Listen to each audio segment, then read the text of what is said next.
UP में BJP के किलेबंदी में चुनाव जीतने के माहिर अमित शाह पूरी मुस्तैदी से लग गए हैं। अगले पूरे हफ्ते बीजेपी के ये चाणक्य पूरे उत्तर प्रदेश को मथेंगे और 2022 का विजय पथ तैयार करने की कोशिश करेंगे। अमित शाह ने आज ब्रज और बुंदेलखंड में चुनावी गोटियां बिछा दी हैं। रिपोर्ट में देखिए आखिर कैसे।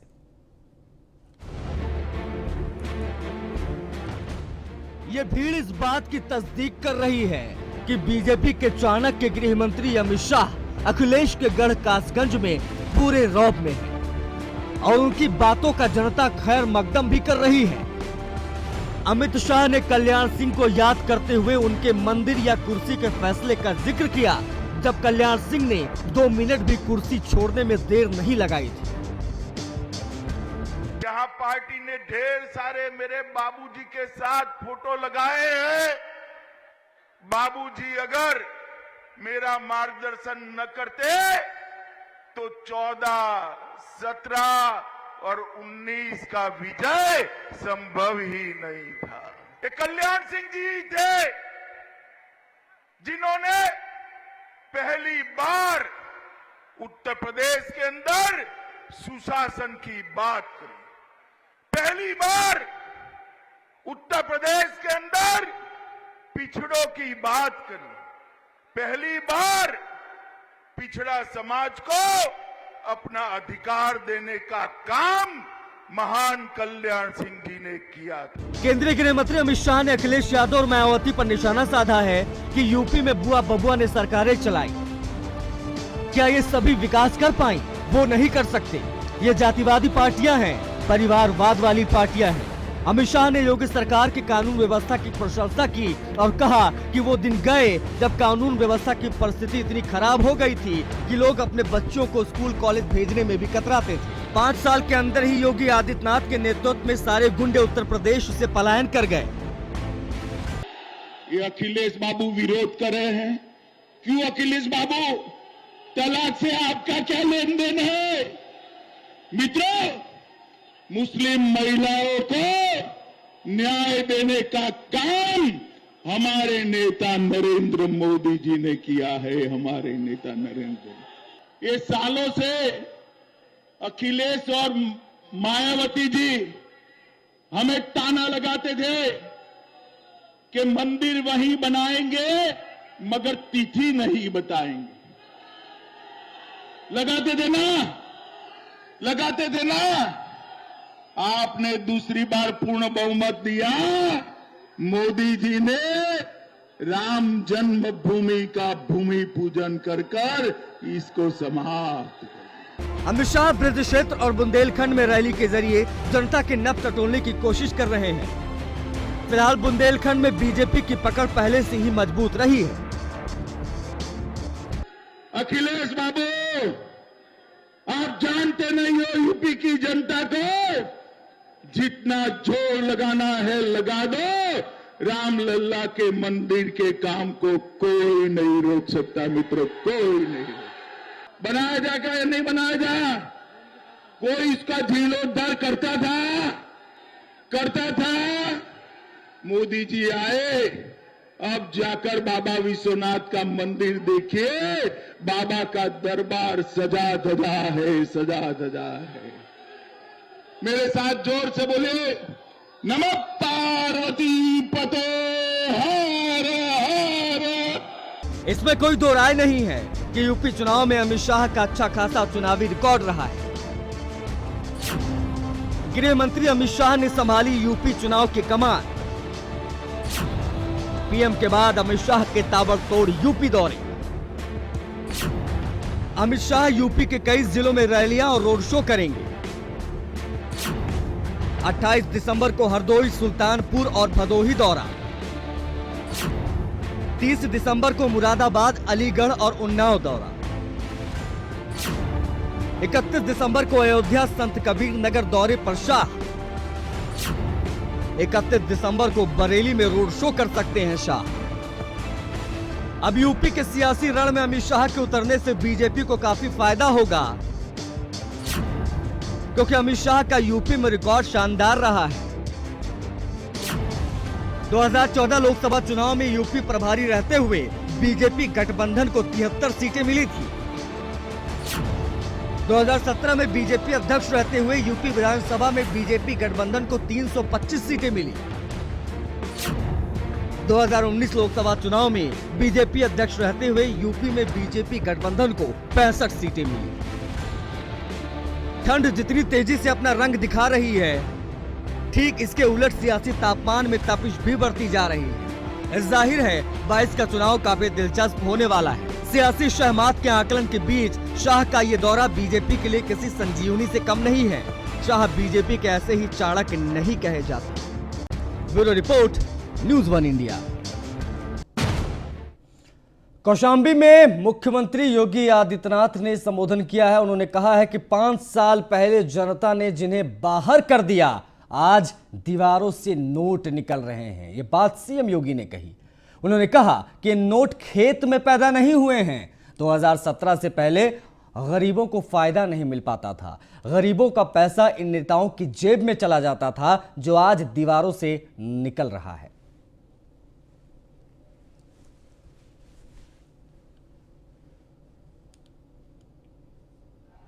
दूसरी तरफ आपने देखा होगा, आप देख रहे होंगे, जो लोग 5 साल पहले सत्ता से बाहर जनता के द्वारा कर दिए गए हैं, आज भी उनकी दीवारों से सैकड़ों करोड़ रुपए के नोट निकल रहे हैं। भाइयों बहनों, ये नोट खेत में पैदा नहीं हुए हैं। आज प्रधानमंत्री मोदी जी और प्रदेश की सरकार गरीबों को जो फ्री में अन्न दे रही है, पहले अन्न का पैसा ऐसे ही भ्रष्टाचार की भेड़ चढ़ जाता था। चलिए बढ़ते आगे। काले धन कुबेरों और भूमाफियाओं के खिलाफ दिल्ली से लेकर लखनऊ तक सरकार सख्त है। योगी सरकार ने भूमाफिया अतीक अहमद के कब्जे से छुड़ाई जमीन को गरीब जनता के आशियाने में तब्दील करने का फैसला लिया है। इसी कड़ी में ही आज सीएम योगी प्रयागराज पहुंचे और भूमाफिया के कब्जे से छुड़ाई गई जमीन पर प्रधानमंत्री आवास योजना शहरी का शिलान्यास किया, भूमि पूजन किया। ये तस्वीरें प्रयागराज की।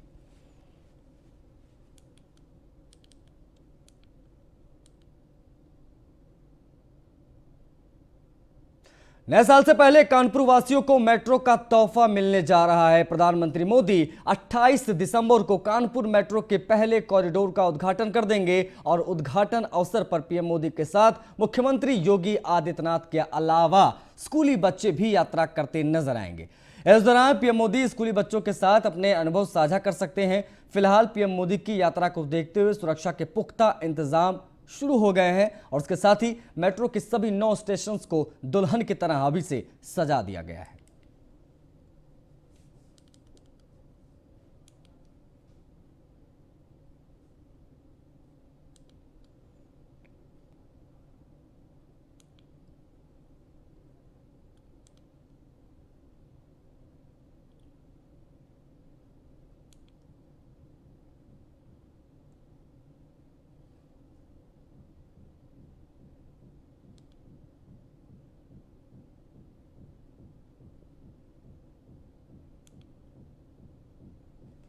कानपुर को सौगात मिलने जा रही है मेट्रो की। पहले चरण का 28 को उद्घाटन कर देंगे प्रधानमंत्री।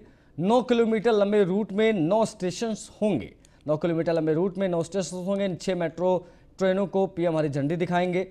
आईआईटी कानपुर से मोती झील तक ये मेट्रो परियोजना की अनुमानित लागत जो है वो 11,000 करोड़ रुपए है। 5 साल में पूरा होने की उम्मीद।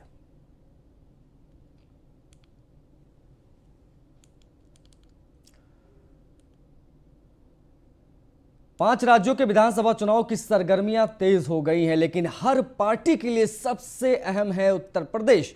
यूपी में दमदार फतह सत्ताधारी बीजेपी के लिए इसलिए भी जरूरी है क्योंकि यूपी से ही निकलता है दिल्ली का रास्ता। यूपी में प्रचंड बहुमत के पिछले रिकॉर्ड को दोहराने के लिए बीजेपी ने आज दिल्ली में एक अहम रणनीतिक बैठक की। इस बैठक में फोकस था ब्राह्मण वोट बैंक। जी हां, मीटिंग में शामिल होने वाले बीजेपी के सारे दिग्गज भी ब्राह्मण वर्ग से ही थे।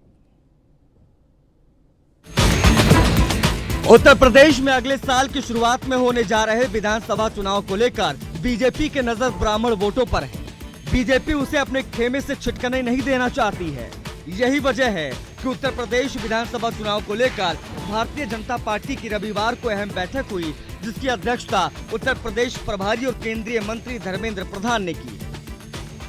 बैठक में यूपी के उप मुख्यमंत्री दिनेश शर्मा, कैबिनेट मंत्री ब्रजेश पाठक, ऊर्जा मंत्री श्रीकांत शर्मा, बेसिक शिक्षा मंत्री सतीश द्विवेदी, ग्राम विकास राज्य मंत्री आनंद स्वरूप शुक्ला शामिल हुए।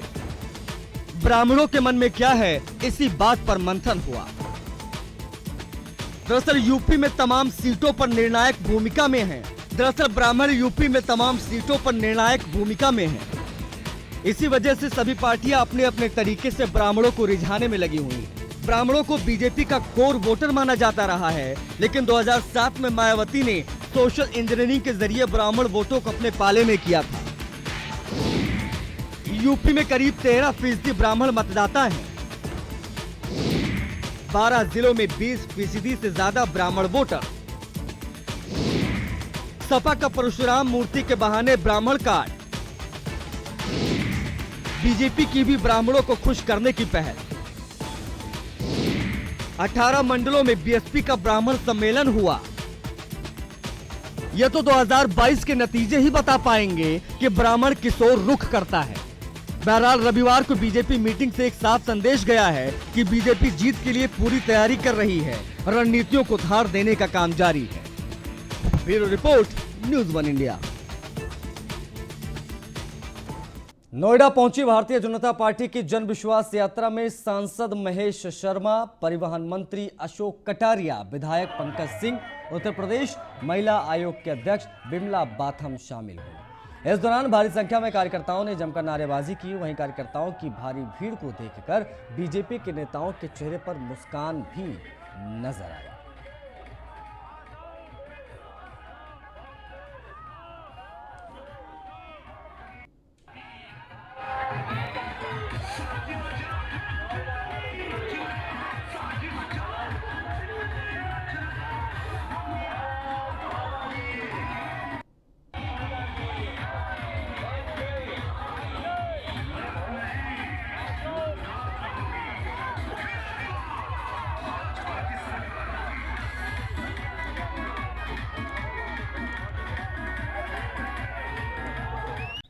लखनऊ से इस वक्त की बड़ी खबर है। खबर सियासी गलियारे से है। आपराधिक इतिहास न होने का शपथ पत्र लेकर टिकट देगी बीएसपी।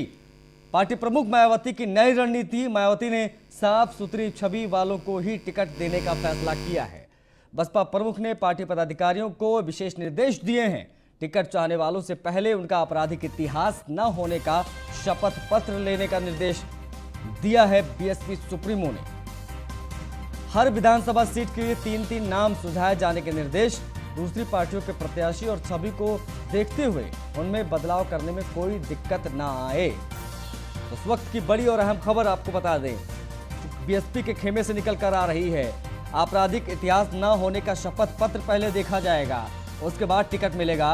अगर जिसे भी टिकट चाहिए बीएसपी से, उसका कोई आपराधिक इतिहास रिकॉर्ड नहीं होना चाहिए।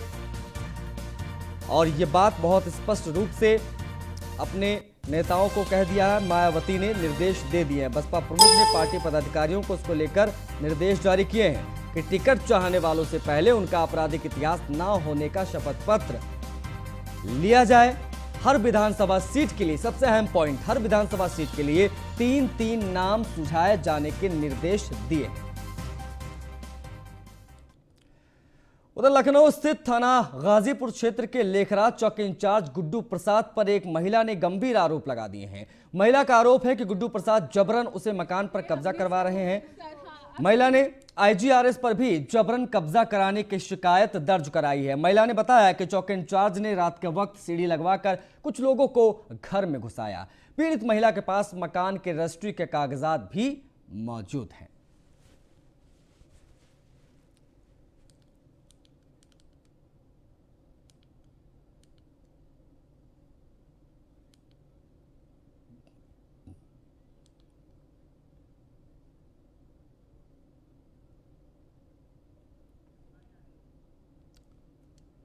कोशिश की है। कौन है वो हमारी थे? सगे मामू पे आरोप लगाए हम लोग को फंसाने के लिए, डराने के लिए। हम अपने घर का कोई ताला नहीं खोलेंगे। ये घर हमारा, जमीन से लेके छत तक हमारा। डीसीपी पे जिसके जिसके हमको नंबर मिले, हैदर अब्बास साहब पे, सब पे हमने सर, हाँ आप सुनिए।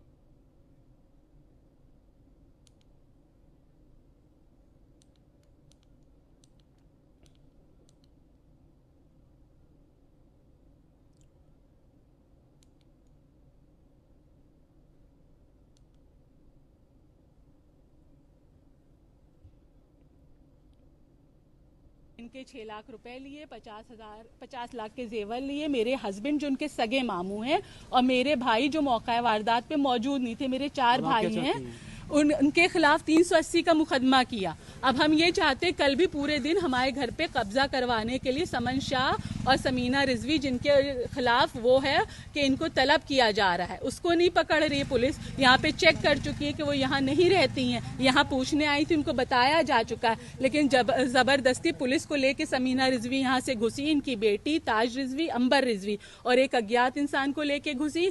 पूरे दिन हम लोगों को परेशान किया गया। हमसे हम जब यहाँ पे जान बचा के अंदर छुपे हुए थे, जब हम लोग अंदर छुप गए रात के अंधेरे में, उधर से इन्हीं ने समन शाह, या हमें नहीं पता किसी को, अभी हमने कैमरे में देखा सर, हमें ऊपर इन्हीं ने किसी को हमारे घर में छुपवाया है कब्जा दिलवाने के लिए। कन्नौज के सेंट पॉल चर्च में बड़े ही धूमधाम से क्रिसमस का त्योहार मनाया गया और तस्वीरें हम आपको दिखाते हैं। कन्नौज में सेंट पॉल के प्रधानाचार्य संतोष सेल्स्टिन ने आयोजन इसका कराया था। ये खूबसूरत तस्वीरें आपको कन्नौज से ही दिखाई दे रही हैं। कन्नौज के छिबरामऊ के लालपुर स्थित सेंट पॉल चर्च में एक कार्यक्रम हुआ। सेंट पॉल के प्रधानाचार्य संतोष सेल्स्टिन ने इसका आयोजन कराया। बड़े ही धूमधाम से क्रिसमस का त्यौहार कन्नौज में मनाया गया। आज हम लोग प्रभु मसीह का जन्म का पर्व मना रहे हैं और आज इस पर्व के टाइम पर हम लोग इसी पे विचिंतन करेंगे कि प्रभु मसीह का जन्म क्यों हुआ है। वैसे हम लोगों को, भारत के सभी लोगों को मालूम है कि जब भी लोग में ये धरती पर अधर्म होते हैं तो इस अधर्म को धर्म के रूप में बदलने के लिए काफ़ी अवतार आ चुके हैं। और हम लोग भी ये विश्वास करते हैं कि दुनिया में जो पाप में डूबे थे लोग, उस पाप से उन लोगों को बचाने के लिए प्रभु मसीह का जन्म हुआ है। और आज हम लोगों को मालूम है कि कोई भी लोगों को पूछ ले कि आप लोगों को क्या चाहिए, तो सब लोग बताते हैं कि हमें शांति चाहिए। दुनिया में सब लोग शांति ही चाहते हैं।